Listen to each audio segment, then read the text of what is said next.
I wish that I could hide inside this letter and seal me up and send me out to you.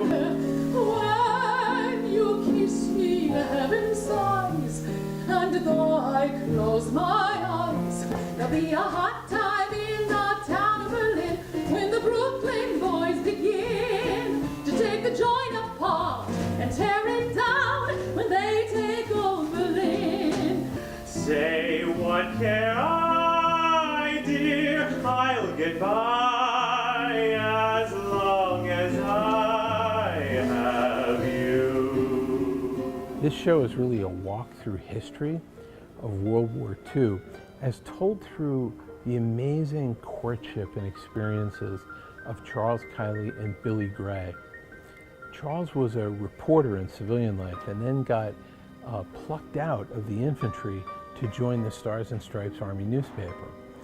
And by the end of the war, he's gone through Normandy, and then he's the only reporter allowed in the building for the surrender negotiations between Hitler's staff and Eisenhower's staff. Dateline Reims. It's 5 a.m. here, but I'm sure you wanted to be awakened because the war against Germany ended 2 hours and 15 minutes ago. Yes, it's really over this time. I know. I was there when the unconditional surrender terms were signed in the war room of General Eisenhower's headquarters at 2:45 a.m. So Billy Gray falls in love with Charles during his basic training. And she winds up being a coastal airplane spotter, a Red Cross volunteer. She works in a steel mill in Ohio with her mother. She really keeps the home fires burning, and her experiences are completely emblematic and representative of the home front war. We heard Marlene Dietrich singing in German. It may seem strange, but she sings it in German, I read, because she is singing in part for the German people who don't support Hitler's madness. Wie einst Lili Marleen, wie einst Lili Marleen. They were tremendous letter writers, and the music of the time is really special. And what we found in the letters is that they would often talk about the music. It was a way of connecting them across the ocean. So naturally, we dialed in 10 really great songs from the period. Some that are familiar, and a few that will surprise people, that are just beautiful songs that they probably have never heard before.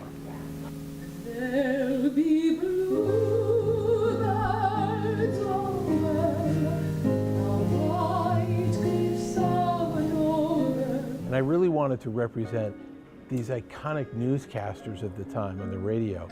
Guys like Edward R. Murrow and Charles Collingwood, they brought America around their radios every night. And it was through them that they really experienced a lot of World War II. And so we have that represented in the show as well. This is London.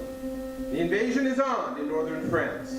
Some of the information we will pass along to you is coming from German news reports. It is only natural that the Germans would be reporting details first, as it is their army that is under attack. It is official now. The long weeks and months of anticipation and preparation are over. The great adventure has begun. The final chapter in the Allied forces' resolve to defeat Hitler and the Axis forces is underway. And there's a wonderful multimedia aspect that gets projected on a screen behind the actors. And it makes it so that there's never something not really interesting going on stage. The pictures from World War II. We've got pictures of the Holocaust. We have pictures from actually Charles and Billy's wedding day when he came back from the war for a leave. We've got pictures from Normandy. And we have pictures of some of the tragedy that befell this family, these two families really.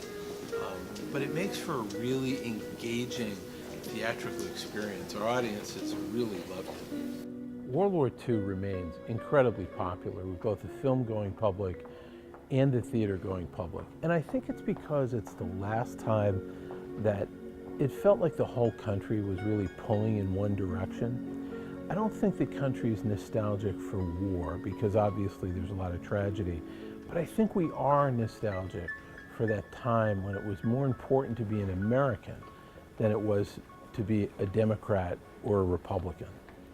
My